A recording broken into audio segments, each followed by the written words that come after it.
आखिर ये corona virus क्या है? अस्सलाम वालेकुम फ्रेंड्स, कैसे हैं आप? उम्मीद करती हूँ कि आप सब खैरियत से होंगे। आपको पता है कि मुल्क में बहुत अजीब सी सिचुएशन चल रही है। हम सब ना चाहते हुए भी घरों में कैद होकर रह गए। बच्चे स्कूल नहीं जा रहे, कारोबार बंद, तिजारत बंद, यहाँ तक कि गैर मुल्की दौरे भी बंद। कोई सफ़र नहीं है, कोई एंटरटेनमेंट नहीं है, कोई घूमना फिरना नहीं है। मुल्क की सूरत हाल कशीदा ना होने के बावजूद भी मुल्क में कर्फ्यू कैसे समा है। पूरा मुल्क लॉकडाउन की तरफ चला गया है। आखिर ये कोरोना वायरस क्या है जिसने लोगों को इतना खौफजदा कर दिया कि हर शख्स अपनी जगह कैद होकर रह गया है। खुदा न खास्ता मैं उस वक्त से डर रही हूँ कि जब 3-4 महीने के बच्चों को खुदा न खास्ता ये वायरस लग जाए तो एक माँ अपने बच्चे को कैसे दूर करेगी खुद से, और कैसे अगर एक माँ को लग जाए तो आइसोलेशन किस तरह वो इख्तियार कर सकती है। आम नज़ला ज़ुकाम और कोरोना वायरस में फ़र्क क्या है? एक आम नज़ला ज़ुकाम में अगर आपको खांसी है, बलगम है और नज़ला ज़ुकाम है तो इट मीन्स कि एक मौसमी बीमारी है आपको। अगर कोरोना वायरस का नज़ला आपको है, फ्लू हो रहा है, कैसे पता चलेगा कि आपको ये कोरोना वायरस की वजह से हो रहा है? आपको तेज़ बुखार हो सकता है, खांसी हो सकती है। इसके अलावा आपको सांस, मेन चीज़ है इसकी कि सांस में तकलीफ। ये फेफड़ों में जाके हमारी सांस को मुतासर करता है, हम सांस लेने के काबिल नहीं रहते। तो मेन अगर आपको सांस लेने में तकलीफ हो रही है और नज़ला ज़ुकाम भी है और आपको खांसी भी है और जोड़ों में दर्द भी इसकी एक अलामत है, तो अगर आपको ये सब चीज़ें एक साथ हो रही हैं तो आप अपना टेस्ट करवाइए। यकीनन आपको कोरोना वायरस हो सकता है और खुदा ना करे कि आपको कोरोना वायरस हो। सुना था कि कोरोना वायरस गर्मियाँ आते ही अपनी मौत आप मर जाएगा, क्योंकि 27 डिग्री से ज़्यादा टेम्परेचर में कोरोना वायरस सर्वाइव नहीं कर सकता। लेकिन अगले ही दिन WHO ने इस रिपोर्ट की तरदीद कर दी और कहा कि कोरोना वायरस हर किस्म के मौसम में सर्वाइव कर सकता है, जिंदा रह सकता है। यहाँ तक कि ये तांबे पर 3 से 4 घंटे, गद्दे पर 24 घंटे और प्लास्टिक और स्टेनलेस स्टील पर 2 से 3 दिन तक बाकी रहता है। इतनी बड़ी बड़ी मोहलिक बीमारियों के होने के बावजूद क्या वजह है कि कोरोना वायरस ने हमें तन्हा करके रख दिया? क्योंकि बाकी जो बीमारियां अगर आप उनको देखें तो एक किसी खास किस्म की चीज़ की वजह से फैलती हैं, और जो कोरोना वायरस है वो सांस के साथ फैलता है। कोरोना वायरस के फैलने के लिए ज़रूरी भी नहीं कि वो बंदा उसी जगह मौजूद हो और उसी से वो वायरस आपको लगे। अगर आप किसी ऐसी जगह जाके खड़े हो जाते हैं जहां आपसे पहले कोरोना वायरस से मुतासरा शख्स खड़ा था, तो हो सकता है कि उसके जर्म्स हवा में मौजूद हों, जो कि हवा में मौजूद 3 दिन तक ज़िंदा रह सकते हैं उसके जरासीम। अगर आप उस जगह चले जाएं और आपके सांस के साथ आप उस हवा को इनहेल कर लेते हैं तो डेफिनेटली आप कोरोना वायरस से मुतासर हो सकते हैं। लोगों को लोगों से दूर कर दिया इस कोरोना ने। तवाफ़े काबा रुकवा दिया इस कोरोना ने। बच्चों के स्कूल बंद करवा दिए इस कोरोना ने। हमारे तालीमी निज़ाम को दरहम भरम कर दिया इस कोरोना ने। कारोबार, माइशत सब कुछ ख़त्म होने जा रहा है इस कोरोना की वजह से। जब चाइना में कोरोना फैला तो हमारे फेसबुक के मुजाहिद, हमारे सोशल मीडिया के ठेकेदार, उन्होंने बहुत शोर मचाना शुरू किया कि कोरोना वायरस जो है वो हराम खाने की वजह से चाइनीज़ पर अल्लाह का अजाब आया है। अब तो ये पाकिस्तान में दाखिल हो गया, पूरी दुनिया को इसने अपने लपेट में ले लिया। अब आप क्या कहेंगे कि कोरोना वायरस हम पर क्यों आया? हम तो हराम गोश्त नहीं खाते, हम तो सुअर नहीं खाते, हम तो गधे, कुत्ते, बिल्ली कुछ नहीं खाते, हम तो चमगादड़ नहीं खाते। तो पाकिस्तानियों को क्यों हो रहा है ये कोरोना वायरस?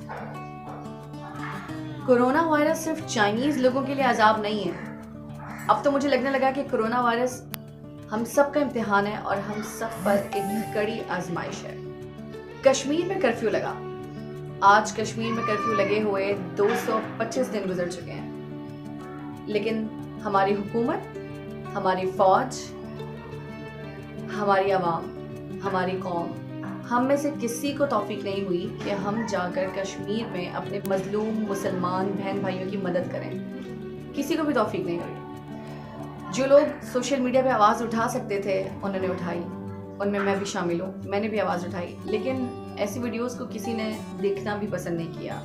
कुछ तकाज़े हैं हमारे मुसलमान होने के, हमारे इंसान होने के। क्या एंटरटेनमेंट हर चीज़ से ऊपर है? क्या ऐसे हालात में भी हमें सिर्फ एंटरटेनमेंट ही करनी चाहिए? कितनी माँ बहनों की इज्जतें उनके महरमों के सामने लौट गई। क्या गुजरी होगी उन महरमों पर, क्या गुजरी होगी उन माँ बेटियों पर, ये हमने कभी नहीं सोचा। हम सिर्फ अक़वाम मुत्तहिदा में अपील करते रहे, हम सिर्फ मदद के इंतज़ार में रहे, हम सिर्फ तकरीर करते रहे, हम आधा आधा घंटा नमाज के बाद खड़े होने को सॉल्यूशन बताते रहे। मेरे नबी सल्लल्लाहु अलैहि वसल्लम तो फरमाया था कि मुसलमान एक जिस्म के मानंद है, कि अगर जिस्म के किसी एक हिस्से को तकलीफ़ होती है तो सारा जिस्म बेचैन रहता है। तो फिर क्यों नहीं है हम बेचैन? हमें कश्मीर में कर्फ्यू लगने का एहसास क्यों नहीं हुआ? हमें क्यों नहीं पता चला कि वहाँ पर लोग कैसे जी रहे होंगे बिना कारोबार के, बिना किसी भी इंतज़ाम के। यहाँ तो सिर्फ घरों में रहना स्टार्ट किया अभी हमने, अभी तो हमें ये भुगतते हुए बहुत देर भी नहीं हुई है। कश्मीर में चप्पे चप्पे पर फौज खड़ी है, वो लोग अपनी मर्ज़ी से कहीं आ जा नहीं सकते, और इस बात को 225 दिन गुजर चुके हैं। हमें क्यों नहीं होता एहसास? कहाँ मर गया है हमारा एहसास? हमें सिर्फ अपने ज़ख्म, अपनी चोट, अपनी भूख, अपनी प्यास की तकलीफ़ होती है। हम सिर्फ उसका सॉल्यूशन करने के लिए आगे बढ़ते हैं, आग में भी कूद पड़ते हैं। किसी को इश्क ही हो जाए तो वो अपने इश्क के पीछे किस तरह पागल हो जाता है, उसको हासिल करने के लिए क्या कुछ नहीं करता, उसे अपनी ज़िंदगी मौत की फिक्र नहीं होती। फिर तो यहाँ क्यों नहीं?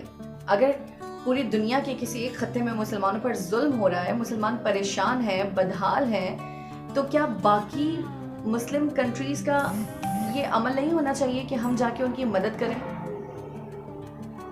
किस तरह वो लोग जी रहे हैं, किस तरह वो लोग सरवाइव कर रहे हैं। यहाँ भी इतने से हालात पेश आए और यहाँ आटा मिलना बंद हो गया है। आप सोचें कि कश्मीर में लोग कैसे खा पी रहे होंगे, कैसे जिंदा होंगे। मुसलसल जिहाद में है वो 72 सालों से। हमें क्यों नहीं एहसास होता? और हमारे वज़ीर आज़म माशाल्लाह, उन्हें और तो कुछ सोचा नहीं कि वो किस तरीके से आवाम की मदद करते, आवाम को तसल्ली देते, क्या करते, लेकिन उन्होंने अक़वाम मुत्तहिदा से, आलमी बिरादरी से ये अपील कर दी है कि डेवलप्ड कंट्रीज़ के कर्जे माफ़ किए जाएं, पाकिस्तान का भी कर्जा माफ़ किया जाए। वाह, अप्रिशिएटेड। ऐसे ही फ़ायदा उठाना चाहिए। कोरोना वायरस का ये असल फ़ायदा उठाया। चले कोई बात नहीं, कोरोना वायरस हमारे लिए इतनी ही रहमत बनकर आए कि हमारा कर्जा अगर माफ़ हो जाए तो हम खुश हैं, हम आपके साथ हैं। हम तालियां बजाएंगे आपके लिए जब आपकी ये दरख्वास्त मंजूर कर ली जाएगी, कर्जे माफ़ करवा लिए जाए। ज़बरदस्त आलमी वबा है आखिर, और हमारे मुल्क में आई है और हम इन हालात से निपटने के काबिल नहीं है, तो ऑब्वियसली हमें कर्जा माफ़ करवाना चाहिए।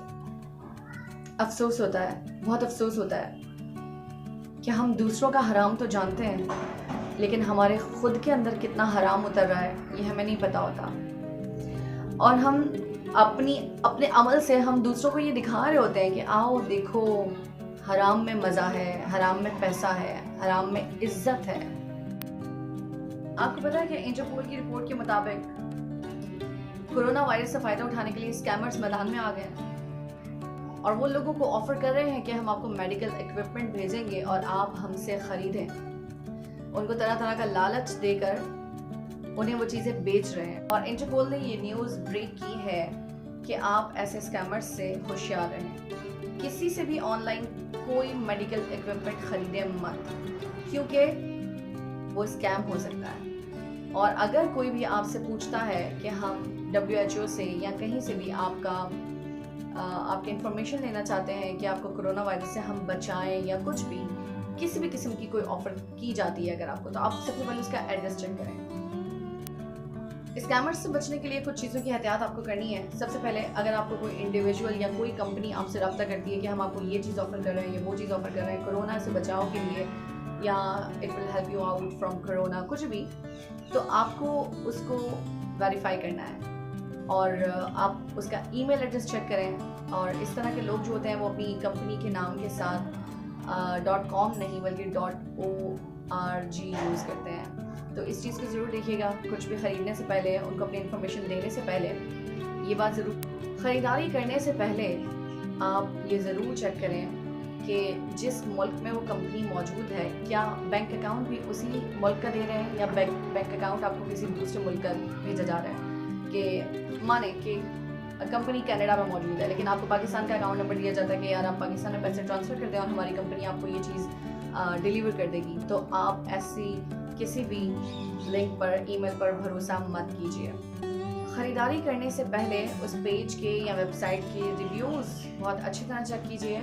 इस तरह के जो लोग होते हैं उनकी वेबसाइट या पेज पे अक्सर रिव्यूज़ नहीं होते, तो अगर वहाँ पे कोई रिव्यू नहीं है और आपको नहीं नज़र आ रहा तो फिर ऑब्वियसली आप वहाँ से चीज़ मत बाय करें। या अब तक अगर आप बाय कर चुके हैं तो और अब आप ये वीडियो देख रहे हैं और आपको पता लग रहा है कि आपने तो कुछ गड़बड़ कर दी है, तो आप ऐसे कीजिए कि अपने बैंक को फ़ौरन पेमेंट करने से रोकिए।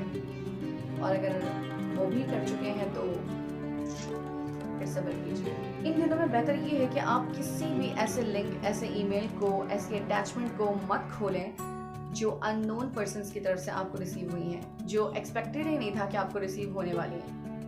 तो इन चीज़ों की थोड़ी सी एहतियात कीजिए।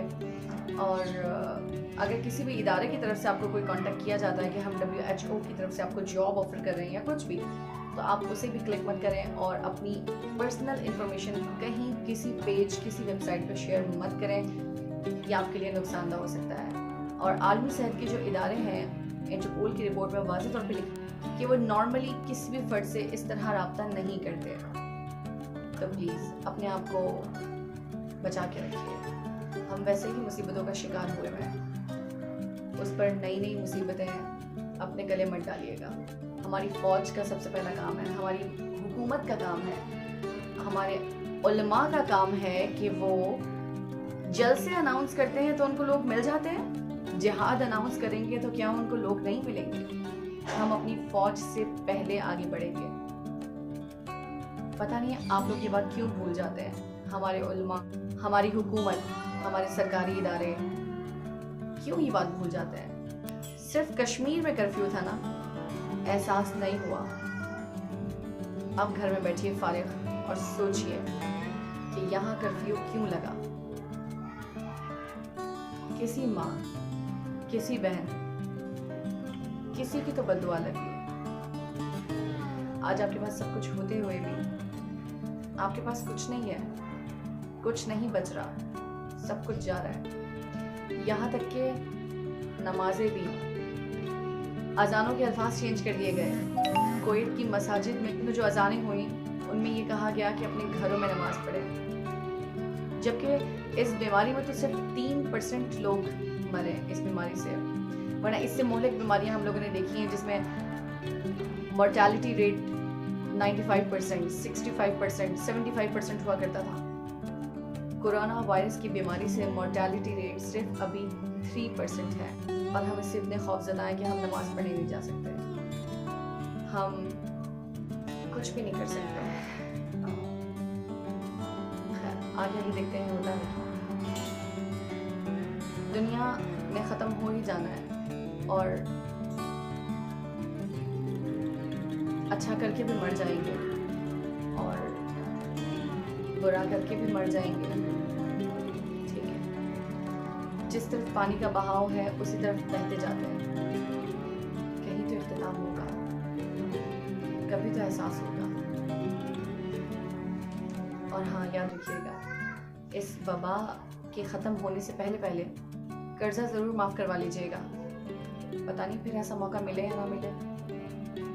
मैं 2 शेर कहना चाहूँगी, एक हम सब के लिए और एक स्पेशली हमारे वज़ीर आज़म साहब के लिए। जो हम सब के लिए शेर है वो है, तंज़िया लहजा मुनाफिक दिल और लफ्ज़ों के जाल। तंज़िया लहजा मुनाफिक दिल और लफ्ज़ों के जाल, ऐ इब्ने आदम क्या तू ही है अशरफुल मखलूक़ात। और एक शेर हमारे प्राइम मिनिस्टर साहब के लिए, तुम आसमान की बुलंदियों से जल्द लौट आना, तुम आसमान की बुलंदियों से जल्द लौट आना, मुझे ज़मीनी मसाइल पर कुछ बात करनी है। विशाल आफ्टर सब तक बस इतना है। मैं आपसे मिलूंगी किसी नेक्स्ट वीडियो में किसी नए मैसेज के साथ। तब तक के लिए अल्लाह ने के बाद।